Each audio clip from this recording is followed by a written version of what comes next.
Back dealing with the Toyota. So the engine still runs phenomenally. Just got to figure out why the brakes are very stiff. I should go ahead and demonstrate that. It's like, before I do, just a brief synopsis. The girl bought the car from, well, the dad bought the car for the daughter from a friend, and it seemed like the friend gave up on it. In the previous video, we had some idle issues. Want to replace, it was a map sensor leak, a vacuum leak at the map sensor. The nipple had broke off the sensor itself, repaired that. And then long story short, there was a sale with the map that was stuck in recognizing some sort of compensation. So I had to do a hard reset, which comprised of disconnecting the battery, shorting the terminals out for about 10 seconds, reconnecting the battery, and that fixed the issue. So the engine runs good. It made it forget the sale. The other issue was the brakes. It's very unsafe to drive. I couldn't drive it yesterday. So now I gotta figure out what's going on with that. It does have a vacuum leak, so I know for a fact we're either dealing with a bad seal or a bad brake booster. I'm going to start up real quick, shut it down, and you'll be able to hear that it's just sucking air. To isolate that, I'm gonna demonstrate what you can do, and then we'll go from there. But let me start it up real quick and then show you what the brakes looking like. So if I apply the brake, it's just solid. It'll stop, but it's only going to just come to a gradual slowdown. It's not gonna, you can't push it far enough, because I feel like somebody got a brick literally in the back of the brake pedal, and it's only allowing you to go like that far, and that's it. So that's it. I'm pushing as hard as I can. That's all it's doing. So we need to figure out what's going on with that. Now let me shut the car down and let you hear the air hissing.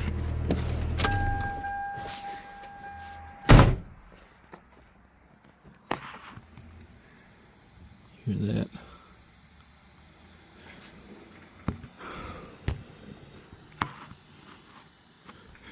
And I suspect it may be coming from the master cylinder. But I can, let's move that around and see what happens. I'm gonna take this check valve off. And I have a vacuum pump just sitting around ready, available. This is my pump for the AC system, so we're gonna use this as our engine.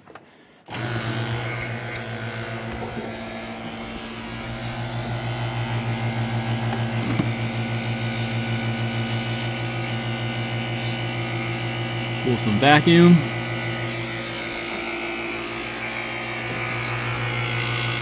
Shut the pump off.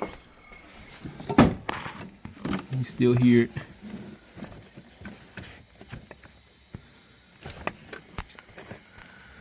So there could be a couple different things going on. Housing could be leaking, could be rusted out at the bottom.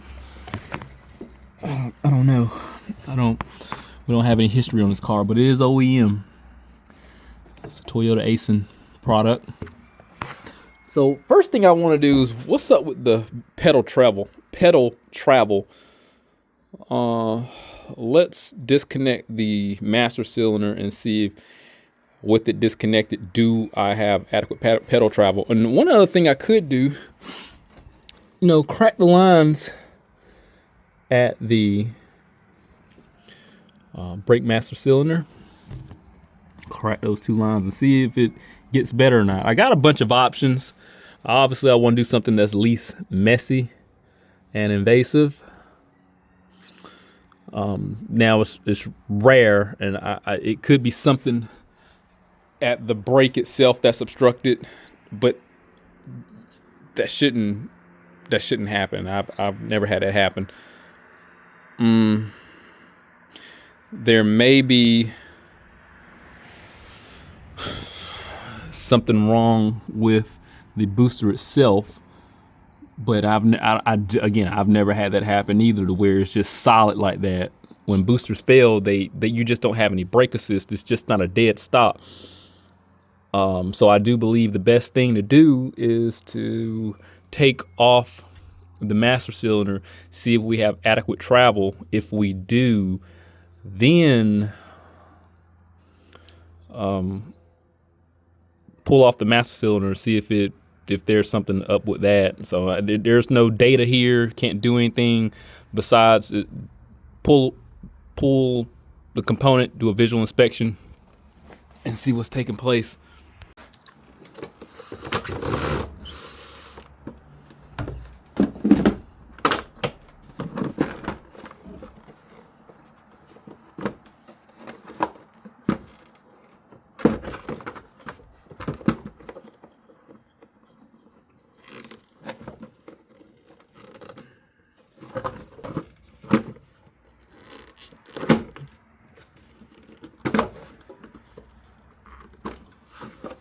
A lot of broken hoses and stuff.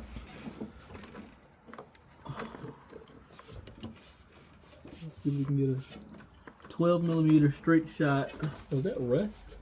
Oh, no, the lines are okay. Let's get a 12mm. So we can get a straight shot to the master cylinder. Pull those lines off and just pull it back.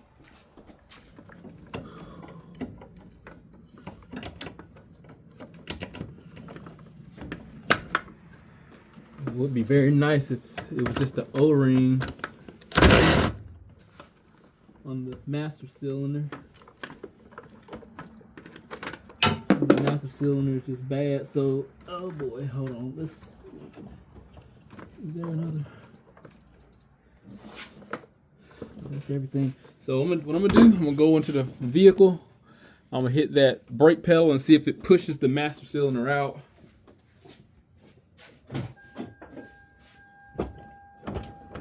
It's not. That's the craziest thing. I've never seen a master cylinder do this. I got all the bolts out. It's just like it's seized in there. So we have 2 bolts holding it in place.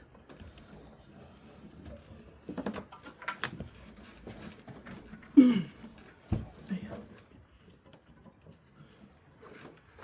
Hold on right quick, let's try something else.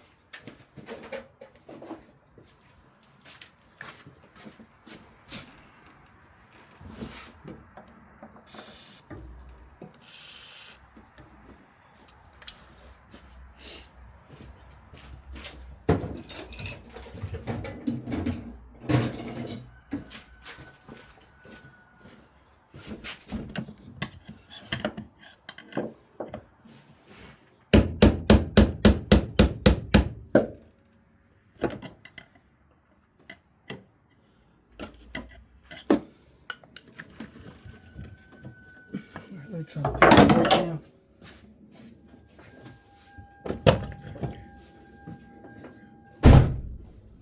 So I think we legitimately got some master cylinder problems. That's a new one to me. I've never seen a master cylinder lock up like this. Oh, geez Louise. Take that back. Well, I found the reason why. Let me show you something. Damn, check this out. Look at all that rust down in there. So not only do we need a master cylinder, we're gonna need a brake booster. Well, it was already in question anyway. Dang, that's crazy. That'll explain why I can't press the brakes down. This is a new one. This is a first time. It's a first time for everything. At least we know why now. Look inside of there. That is horrible. Absolutely horrible. So, quote a master cylinder and a brake booster. Let me call a parts store. All right, so what y'all didn't see was me going to the salvage yard to grab one of these brake boosters and master cylinder combos. There was a few out there, but I think it's the what kind of motor is this? 5AZ or something? Well, 5S FE. That engine. There was one of those out there, and I couldn't find some of the other components I need because it was just as old and raggedy as ever. But this right here, I've tested the brakes. They work, and we should be good to go. I didn't pay as much as I would at the store because brand new, it would have been like around $500. So I paid less than $150 for this right here, for both of these. So we're gonna be fine. It didn't take that long to pop it out, but then again, I cut some stuff. So what I'm gonna do, I'm just gonna get a shot of me just pulling it out. For the most part, it's a very easy brake booster to remove. And I mean, let me just do this. Let me do this. At least I can do this for you. Point to this thing and that. Here we are. So you take that bolt, it's 12 millimeter, that one at the top. You can see it go around. That one got to come out. And then there's one right there that got to come out. To remove that pin, they probably call them cotter pins, I guess. You take that return spring off, take that that cotter pin, I think that's what I would consider them. Take that out, and then you take the bushing out, and then you can have the pedal release. Hold on one second, let's go out. As for the stuff out here, oh gosh, I hit my light, not my head. I mean, I'm gonna remove this bar, the strut bar here, and then take the intake hose off, take off the lines.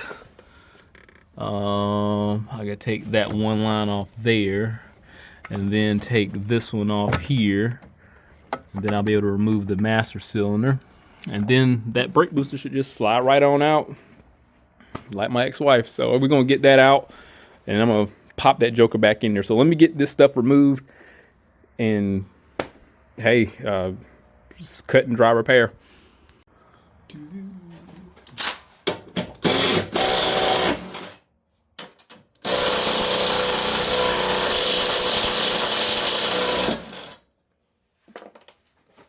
It'll make all types of commotion, then it'll come right on out.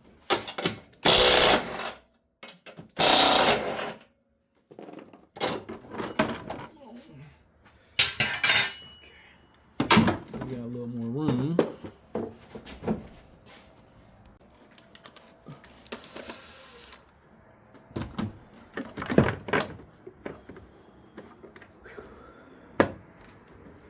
I'm just fixing most of the main stuff for safety reasons, and I'm gonna get the mounts resolved off camera. But for the most part, I mean, she just need a safe vehicle. I don't want her to have some issues. I mean, obviously. So we're gonna get her taken care of. We have everything exposed. This is like very easy. This is the easiest brake booster I've ever done in my life. When I tell you it only took me like 5 minutes to get that brake booster out, it was like 5 minutes. That was the only good thing that happened today. Seriously. I'm gonna hit this with some lube. These lines, and these are gonna be 10 millimeter. Take that one out. Wow.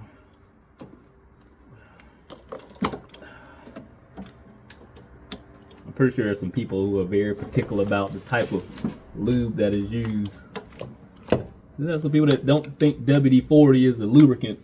Well, it's a water displacement. That's what it stands for, but it still lubes stuff up. Let me get this out right here. I'm excited for the brakes to be back working, because when I tell you, like I said, I've never experienced the brake to have that type of sensation. That's the first time for me. You know, it's cool too. I can put the master cylinder and the booster all on as a unit. Uh-oh. Now you gotta worry about this junction, so that works out very well too. I'm not gonna bleed all the lines, I'm just gonna bleed it here, go inside the car, and just do a regular bleed. So what'll happen, it'll take the air out of these lines here, and it'll fill those voids, so we'll be in good shape. Did I miss something? Oh, I forgot that too. 1, 2, yeah. I'm gonna get this one.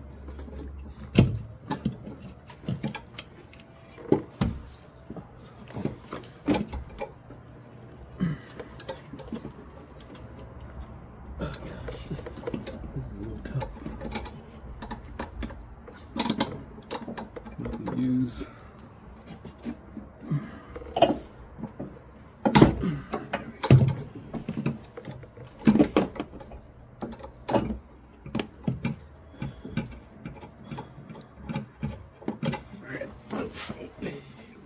much.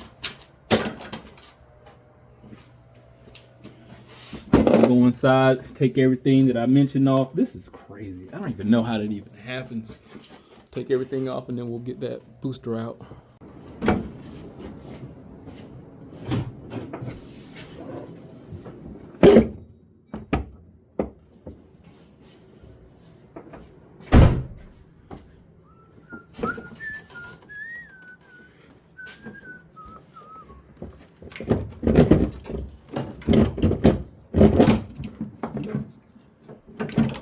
All that space.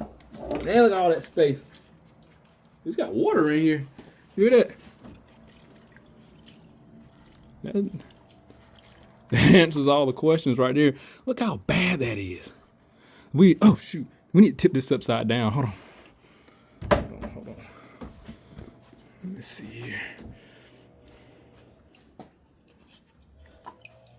Oh no. Take that check valve out. There we go. Oh shit. Yeah, look at that. There's the water. Yeah, that's nasty. Yeah, look at that. That is crazy. That is nothing but rust. Like, unless this car, you would think this car was a flood vehicle for this to happen, unless was no rust or anything. No modules are bad, unless, you know, because of the position of it, or the cowl is, the gasket for the brake master cylinder was bad, but it had to have been bad for a while for that to just accumulate in there. Unless the seal, I don't know, man. Housing could have been the problem. No. The only way you can get through is from here and then down inside of there. So the gasket, this is me. I did that. So that's the only way. Don't know. But that was the problem. That's rust. Oh, let's take a better look at I got a lot of stuff everywhere. Yeah, look at that. That is horrible. So the gasket, no, that was me. That was my fault. That's bad. That's bad. Okay.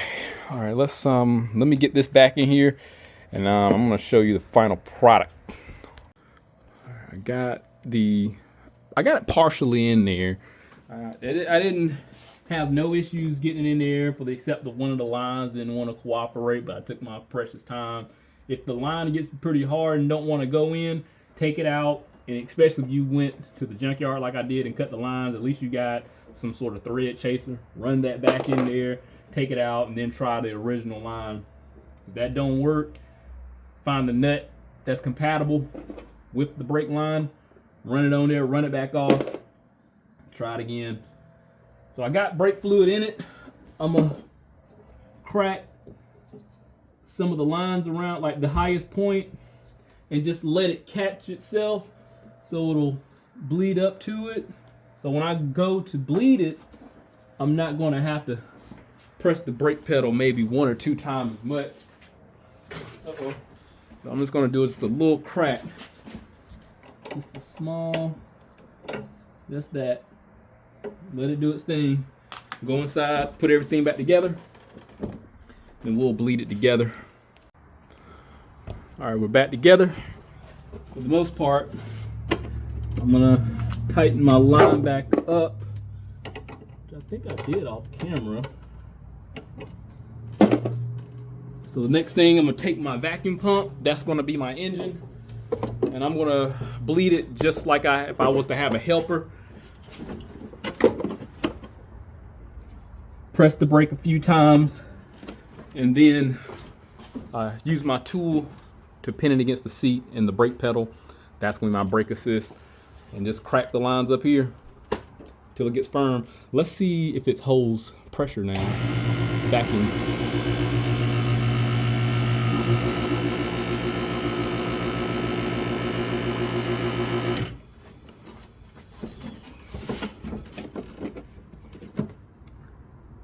Yeah, see, quiet. Let me press the brake and see if it depletes. Oh yeah, perfect. Perfect. Let's pull this line out, see if it goes to the atmosphere. Oh yeah, perfect. We're in good shape. I need to put this back.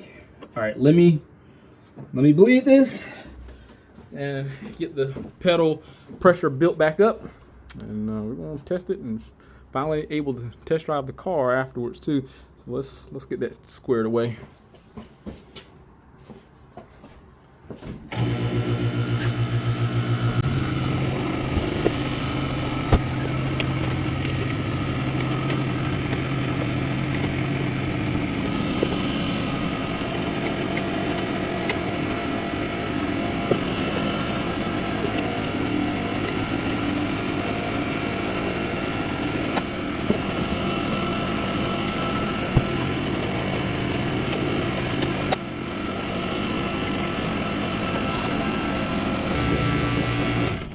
I think we're in good shape. I wound up bleeding the front driver side brake caliper because I don't know, it looks brand new.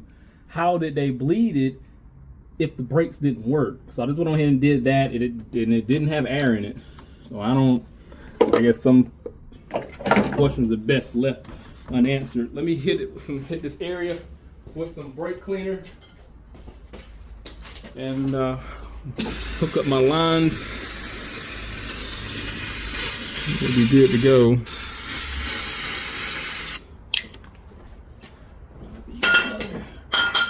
Yeah, I'm gonna hit it again and then I'll use some air. Let's take this off. Let's see if the booster still held vacuum. Oh yeah, perfect. Plug this back in, and I'll tell you, this is the easiest brake boost out there. I can't even tell. It's so easy. All right, let's take some of this stuff off. Since I ain't got one of them fancy mass airflow sensors, I can start it up with the air intake hose off and test the brakes.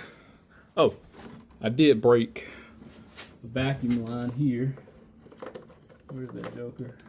That went to the, here, I gotta replace this. I think I got some vacuum hose laying around. Man, that was, oh yeah, see how brittle it is? Let's pull this off and replace that.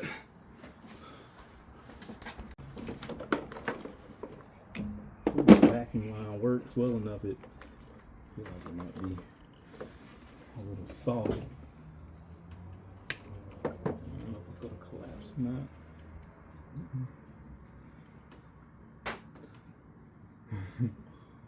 can see. I just need a hole really quick. I'll probably just run and go get some. I need to run to the parts store anyway.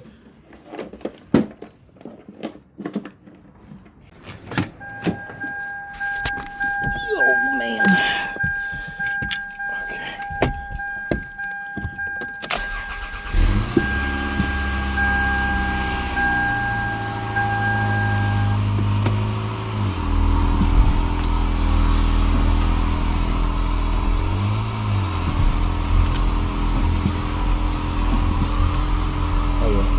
I need to bleed some of the actual lines because it's likely what happened. Whoever worked on it, it doesn't feel consistent.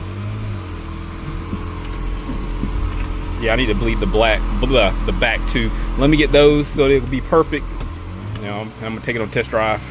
All right, what mileage we on? Let me reset trip A. So we're starting at 0 miles there, if you can see that. Trip A, I'm gonna do trip B too. All right, let's take it on a 6 mile loop. Oh boy. So I just got off my test drive. Let me show you something real quick. Let me just say, this car drives phenomenally. I got 13 miles driven on it. I'm gonna give you a little tip. You wanna get rid of this stuff, I'm gonna show you something you can do. You know the headlight restoration stuff? We're gonna use this right quick. I keep this stuff around for customers. Let me show you.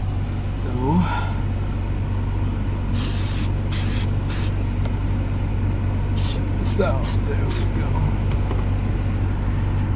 Let that dry up. Look at that, like brand hammer new. Now I ain't gotta sit there and put the camera all close to it. So we got 13 miles driven. This car runs phenomenally. It runs so damn good. I surprise myself sometime. I'm like, man, I kind of know what I'm doing. So I got 13 miles driven. There was a couple other things I need to do. I got the windshield wiper blades replaced. I need to do that, and especially this right here. So I'm really taking care of homegirl. We've known each other for a while, you know what I'm saying. So she's getting taken care of. Let me show you one other thing outside. The motor mounts are gonna have to be replaced, so I'm gonna get those tomorrow. That one's ripped up and broken, so when I do accelerate, the engine wanna jump. Besides that, most of the safety stuff is done. I need to adjust that headlight because that was replaced by someone, and it was cockeyed, so that's taken care of. For the most part, the brakes, man, they work amazingly.